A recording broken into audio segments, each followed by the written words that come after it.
Assalamualaikum warahmatullahi wabarakatuh. Salam sejahtera bagi kita semua.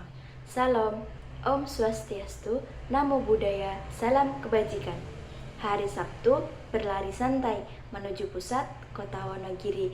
Sebelum presentasi dimulai, izinkan saya memperkenalkan diri.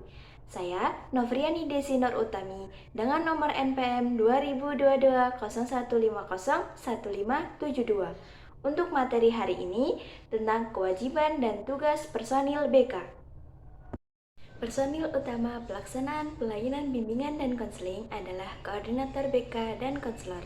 Sementara personil pendukung pelaksanaan pelayanan bimbingan dan konseling adalah segenap unsur yang terkait dalam pendidikan. Adapun personil sekolah lainnya, yang pertama, kepala sekolah dan wakil kepala sekolah, yang kedua, koordinator BK, yang ketiga, konselor atau guru BK, yang keempat, wali kelas, yang kelima, guru mata pelajaran, dan yang terakhir, staf administrasi. Peranan kepala sekolah dan wakil kepala sekolah.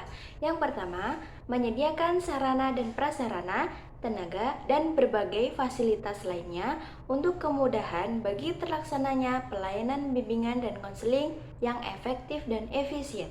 Yang kedua, melakukan pengawasan dan pembinaan terhadap perencanaan dan pelaksanaan program, penilaian, dan upaya tindak lanjut pelayanan bimbingan dan konseling. Yang ketiga, mempertanggungjawabkan pelaksanaan pelayanan bimbingan dan konseling di sekolah kepada pihak-pihak terkait, terutama Dinas Pendidikan yang menjadi atasannya.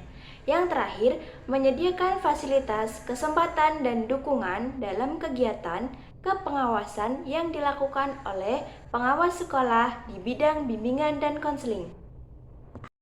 Yang selanjutnya ada peranan koordinator BK. Yang pertama, mengkoordinasikan para konselor atau guru BK memasyarakatkan pelayanan BK kepada segenap warga sekolah seperti peserta didik, guru dan personal sekolah lainnya, orang tua peserta didik, dan masyarakat. Yang kedua, menyusun program kegiatan BK seperti program pelayanan dan kegiatan pendukung, program tahunan, semesteran, bulanan, mingguan, dan harian.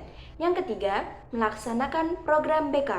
Yang keempat, mengusulkan kepada kepala sekolah dan mengusahakan bagi terpenuhinya tenaga, sarana dan prasarana, alat dan perlengkapan pelayanan BK. Yang kelima, mempertanggungjawabkan pelaksanaan pelayanan BK kepada kepala sekolah. Dan yang terakhir, berpartisipasi aktif kegiatan kepengawasan oleh pengawas sekolah di bidang BK. Peranan konselor atau guru BK. Yang pertama, memahami konsep-konsep BK serta ilmu bantu lainnya. Yang kedua, memahami karakteristik pribadi siswa, khususnya tugas-tugas perkembangan siswa dan faktor-faktor yang mempengaruhinya. Yang ketiga, mensosialisasikan program layanan BK. Yang keempat, merumuskan perencanaan program layanan BK. Dan yang terakhir, mengevaluasi program hasil seperti perubahan sikap dan perilaku siswa, baik dalam aspek pribadi, sosial, belajar, maupun karir. Selanjutnya ada peranan wali kelas. Yang pertama, menyediakan informasi tentang karakteristik dan kebutuhan para peserta didik di kelasnya. Yang kedua, mensosialisasikan keberadaan layanan bimbingan dan konseling, terutama tujuan, fungsi, dan mekanisme layanan kepada para peserta didik dan orang tua peserta didik di kelasnya. Yang ketiga, mengidentifikasi peserta didik yang membutuhkan layanan responsif yang berkenaan dengan permasalahan yang dihadapinya. Dan yang terakhir, melakukan kunjungan rumah dan konferensi kasus. Peranan guru mata pelajaran.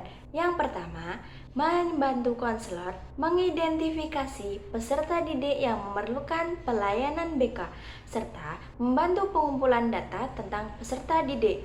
Yang kedua, membantu pengumpulan informasi yang diperlukan dalam rangka penilaian pelayanan BK serta upaya tindak lanjutnya. Yang ketiga, menerima peserta didik alih tangan dari konselor, yaitu peserta didik yang menurut konselor memerlukan pelayanan pengajaran atau latihan khusus, seperti pengajaran atau latihan perbaikan program pengayaan. Yang terakhir, berpartisipasi dalam kegiatan khusus penanganan masalah peserta didik seperti konferensi kasus. Peranan staf administrasi. Staf administrasi merupakan salah satu komponen pendukung terlaksananya layanan bimbingan dan konseling di sekolah. Karena itu, peran yang dapat dilakukan oleh staf administrasi adalah yang pertama, membantu mempersiapkan seluruh kegiatan bimbingan dan konseling. Yang kedua, membantu menyiapkan sarana yang diperlukan dalam pelaksanaan layanan bimbingan dan konseling. Yang ketiga, membantu mengadministrasikan seluruh kegiatan bimbingan dan konseling. Dan yang terakhir, membantu menyampaikan informasi kepada personil lain berkenaan dengan pelaksanaan layanan bimbingan dan konseling. Jadi, bisa disimpulkan bahwa setiap personil dalam sekolah pasti mempunyai tugas dan kewajiban yang berbeda-beda dalam pelaksanaan pelayanan BK. Saya harap dengan adanya materi tadi dapat menambah wawasan kita lebih dalam. Kesepian tanpa kekasih, cukup sekian dan terima kasih. Sampai jumpa di diskusi selanjutnya. Bye-bye. Wassalamualaikum warahmatullahi wabarakatuh.